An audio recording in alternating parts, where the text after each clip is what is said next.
Centrum pre rozvoj vzdelávania, kultúry a športu v Holíči pripravilo a organizovalo v rámci leta viacero podujatí, s ktorými sme divákov oboznámili aj prostredníctvom našej televízie.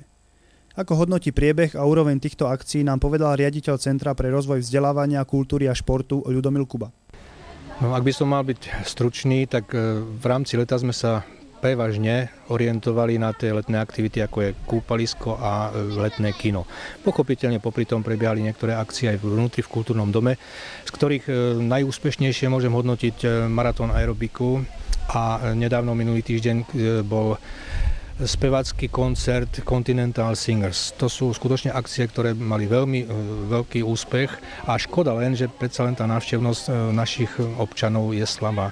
Bohužiaľ bola zabezpečená viac menej z toho okolia okresov Skalica a Senica. Holíčanov tam bolo málo. Čo sa týka kúpaliska a letného kina, podpísalo sa na tom pochopiteľne aj počasie a takisto návštevnosť. Je to stratové, jedno aj druhé. Aké ďalšie akcie chystáte pre našich občanov v najbližšom období? No, takisto aj ďalšie akcie v budúcom období budú v prevažnej miere záležať na finančnej situácii. Či už nás ako spoločnosti, trápime sa ako aj ostatní s veľkými problémami a pochopiteľne aj zo strany občanov, ktorá asi takisto táto situácia sa podpisuje na tej návštevnosti. Radi by sme pripravili v októbri, pretože je to mesiac úcty k starším, tak pre nich by sme chceli urobiť taký zábavný program v rámci našich možností domácich. Hlavne by sme sa chceli orientovať na to, na našu domácu tvorbu, pretože predsa len tie kupované programy sú veľmi, veľmi finančne náročné.